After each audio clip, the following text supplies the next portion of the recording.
So you know what's coming up this Thursday.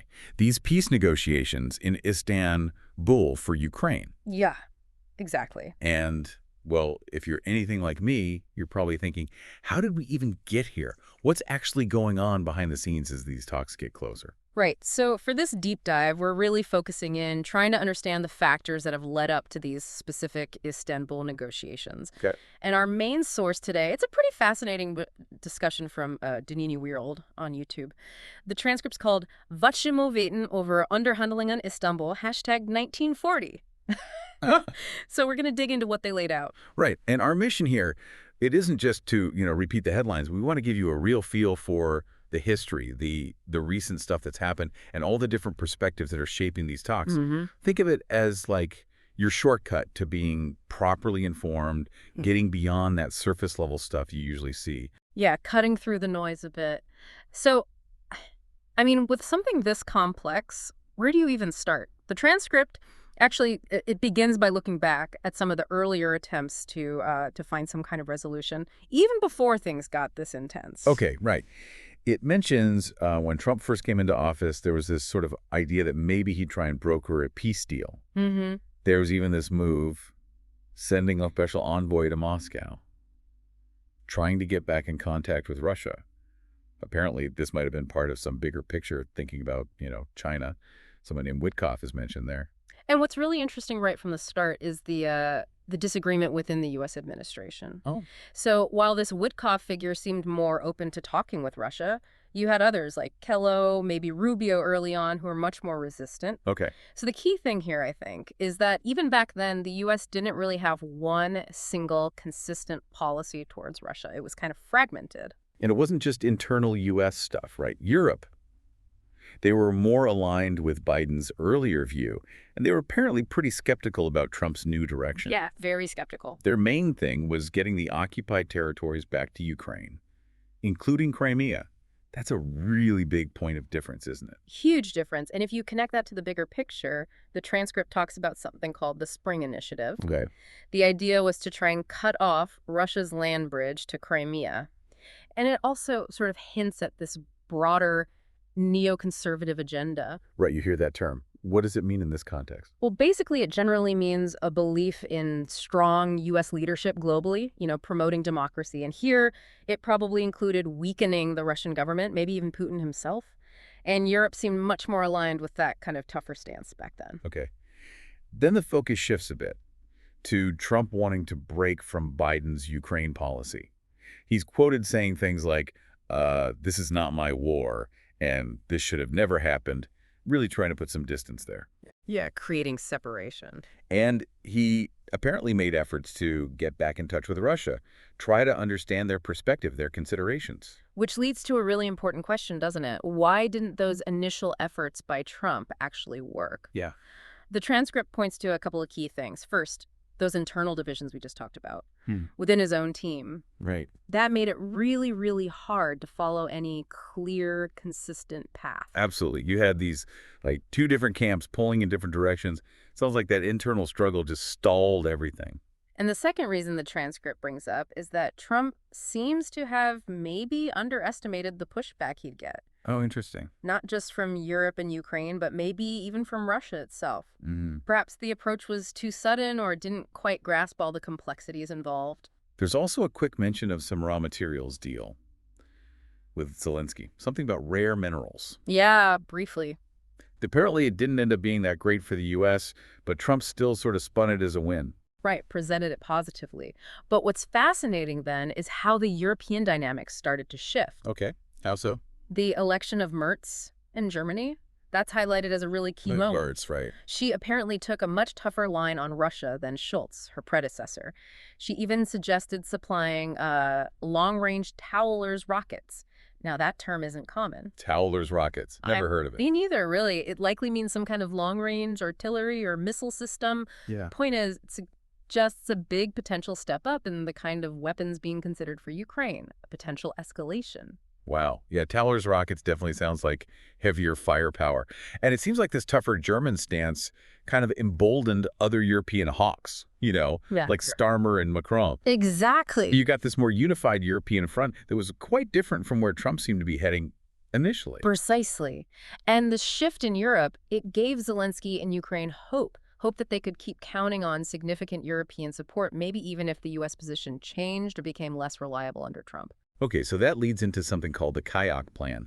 What was that about? The Kayak Plan, yeah. Apparently it was a U.S. strategy. Kayak was central to it. The basic idea was to freeze the conflict Freeze it. by setting up a demilitarized neutral zone about 15 miles wide on each side of the current front line. And you have to remember, that front line is over 1,000 kilometers long. Whoa. So we're talking about a massive buffer zone. Huge. That's an enormous area to demilitarize. What else was in the plan? Well, it did try to include some European priorities like international monitors, peacekeepers. Okay. And Zelensky, he really pushed for security guarantees for Ukraine, especially wanting direct guarantees from the U.S., which reportedly Trump wasn't keen on giving. And it sounds like this plan also involved some pretty major concessions to Russia. It did, yeah. The biggest one was basically an implicit recognition of Crimea as Russian. Really? Implicit recognition. Yeah, which was a huge departure from previous positions. It really shows the kind of compromise the U.S. was considering at that point.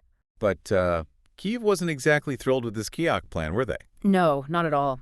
Zelensky apparently rejected it almost immediately, like the same evening it was presented. Wow. For Ukraine, giving up any sovereign territory, especially Crimea, was just a non-starter, completely unacceptable. Even when they tweaked the plan later and presented it in Moscow, Zelensky still said no. So understanding why these plans failed, it really gets us to Russia's core motivations, doesn't it? What did the transcript say were their key demands? Well, looking back to the 2022 Istanbul talks, Russia's main demands have been pretty consistent. Two core things. First, no NATO or Western troops or bases in Ukraine. Right. And second, a demilitarized Ukraine. That definitely fits with their long-running concerns about NATO moving east. The transcript also talks about their view on nationalist forces in Ukraine, mentioning groups like the Azov Brigade. Yes. And they see this through a lens of Western interference, maybe even collusion. Right, and it's crucial here, the whole Russian denazification narrative is widely seen as propaganda in the West. But from Moscow's perspective, they perceive a kernel of truth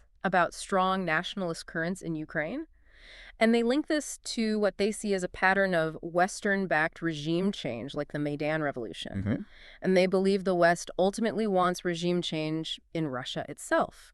The transcript mentions the Wolfowitz Doctrine, that post-Cold War U.S. strategy, and this perceived neoconservative goal of expanding eastward step by step with Russia as the ultimate target. So for Russia, it's not just about Ukraine. It's about a much bigger perceived threat from the West. Exactly. They frame it as a kind of Western imperialism, pushing liberal capitalism, big finance. They draw lines back to the Cold War, alleged CIA actions continuing after the Soviet collapse. And the broken promises about NATO. Oh, yeah. The not an inch eastward line attributed to James Baker, that's huge in their narrative. It fuels the distrust. So they genuinely see NATO as hostile, with a political agenda. Precisely. Eastward expansion is seen as a direct threat, potentially aimed at weakening, even breaking up Russia by stirring up internal problems, regional separatism. Right. So Ukraine, in that context, becomes this absolutely vital strategic buffer. Like Belarus, it's rooted in deep historical fears about the West Napoleon, Hitler, And the sheer human cost of World War II for Russia. Great Patriotic War, yeah. Yeah. Around 30 million casualties. It's an unbelievable historical scar. It shapes everything. And then there are the close ties, the people. Absolutely. Millions of ethnic Russians in Ukraine. The history of Ukraine itself is a borderland. That's literally what Ukraine means. The language issue is also really sensitive. The transcript highlights how Ukrainian nationalism pushed the Ukrainian language, sometimes at the expense of Russian, restricting it in public life, schools, culture. It notes this nationalism isn't seen as particularly multicultural. And the religious angle, too, banning the Russian Orthodox Church. Yes, Russia sees that as another political move, using religion to undermine Moscow. The transcript suggests all these things together create this dynamic that feels almost like a civil war in some ways. Right. Which makes just going back to pre-2022 borders really tricky for Russia now, especially with the integration of places like Donbass and Zaporizhia and their fears about what might happen to Russian speakers there. Okay, that really helps understand their perspective, even if you don't agree with it. So let's shift to the current military situation. Yeah. The transcript mentions the 2022 invasion happening alongside Ukraine building up its military. That's right. It points to NATO and CIA involvement in training and equipping Ukrainian forces going back to 2014. Okay. It also mentions alleged terrorist actions in Donbass and Russia, the high casualties in Donbass since 2014, shelling of cities there. Russia's initial big push towards Kiev in 2022, that was aimed at forcing quick negotiations. But then Ukraine had that big counteroffensive summer and autumn 2022. Pretty successful initially. Very successful initially. And according to the transcript, that counteroffensive was supposedly encouraged by the US, UK, Europe specifically, to get Ukraine to reject the Istanbul Accords being discussed then. Ah, so that links back to these current talks. Exactly. The proposed terms back in 2022 involved like a smaller Ukrainian army, no foreign bases, but maybe EU membership was possible. But the West largely framed those talks as, Russia trying to dictate terms. And after those initial Ukrainian gains, the momentum seemed to shift again. It did. Russian forces regrouped, dug in, reinforced, and then the Ukrainian spring offensive in 2023-24. Unfortunately, it just didn't achieve its objectives, and the casualties were extremely high. Yes. So the current Russian strategy is described basically as a grinding war of attrition, just trying to wear down and deplete Ukrainian forces. The transcript mentions the brutal fighting around Bakhmut, huge losses on both sides, Wagner used as, cannon fodder, essentially, but Ukraine also lost heavily in areas that maybe weren't even that strategically vital. Which brings us to the question a lot of people must have. If things are that tough, why does Ukraine keep fighting? Still hoping for more Western help. That's the crux of it. But the speaker in the transcript gives a pretty stark assessment. From a purely military strategic view, they argue a Ukrainian victory just isn't feasible anymore. Wow, that's a big statement. It is. It's a shift from earlier hopes, hopes that the Russian military might collapse or there'd be big protests against Putin or sanctions would bite much harder. Events like the Prigozhin thing, they didn't fundamentally change the overall picture. So the argument is, the military and economic balance now actually favors Russia, despite all the NATO aid to Ukraine. That's the assessment presented, yes. The transcript even mentions Trump acknowledging that retaking Crimea and a full Ukrainian win are unlikely. A hard truth, the speaker suggests, that maybe Europe has been reluctant to face head-on. And the transcript really stresses the terrible ongoing human cost of continuing the fight with what they see as unrealistic goals now. Thousands dying every week, especially on the Ukrainian side. The difference in military strength sounds significant. It's described as quite asymmetric now, a smaller, depleted Ukrainian army versus a larger Russian force, maybe around 1 million, that can rotate units. Russia's weapons industry is apparently running full-tilt tanks, artillery. They still have access to tech, like chips, and advanced weapons, like this Resnik system. Resnik. Yeah, another advanced system mentioned. The transcript notes Russian advances currently, sometimes quite rapid, like 30 kilometers a day in places. It draws a parallel to the slow, grinding, but eventual breakthroughs against the Nazis in World War II. And if Russia does break through significantly, what are the potential objectives? Annexing all of Ukraine. The transcript suggests probably not all of Ukraine. The challenge of controlling that much territory, that many people, would be immense. Right. More likely, goals might be pushing to the Dnieper River, maybe taking Kyiv, maybe trying to reach Odessa in the south, whether people in those areas would just give up. Well, that goes back to the presence of pro-Russian populations in some regions. The internal politics in Ukraine also get mentioned. Zelensky's state of emergency, elections postponed. Yeah. The transcript acknowledges elections have happened in wartime elsewhere, but also points to the suppression of opposition in Ukraine and the widespread fear around conscription being factors. Okay. It suggests Putin might be willing to talk to Zelensky now, partly because there isn't really a clear alternative leader in Ukraine. It reiterates the grim situation at the front, defeats, heavy losses, key places under pressure. Limited Ukrainian attacks into Russia, like near Kursk, haven't really succeeded. And that Russian bridgehead across the Dnieper in the south is seen as a major vulnerability for Ukraine. It really highlights the huge stakes for Zelensky personally, doesn't it? Yeah. Especially given his initial promise of peace versus the pressure from nationalist groups that stopped the Minsk agreements being implemented. Absolutely. And it also points out the very different expectations for these Istanbul talks. You have Ukrainian optimism, but it contrasts sharply with their actual military position right now. Okay, let's loop back to Trump and the bigger global picture. His main long-term focus, you mentioned, seems to be China. Trade especially. That's the argument. And despite his rhetoric, the transcript suggests Trump probably gets that NATO is important.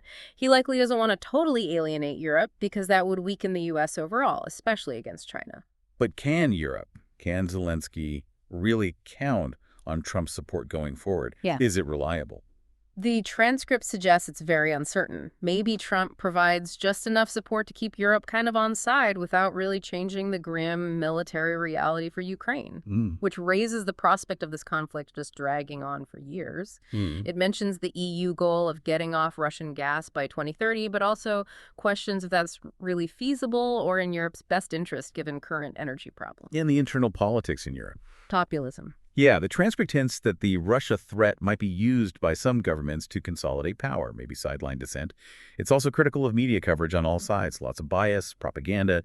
It stresses the need for a more historical view, understanding Russia's security worries, past Western actions. So a listener might be thinking, is this just doomed to be a long, grinding stalemate?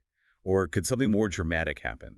A sudden shift? That's a key question. The transcript does float the idea that this conflict itself could be the trigger for something bigger, more revolutionary, a kind of 1989 moment of geopolitical change. Like what could trigger that? Well, maybe a major Russian breakthrough across the Dnieper that suddenly reveals Ukrainian defenses are weaker than expected, something that shatters the current assumptions. Which brings us to these broader geopolitical realignments.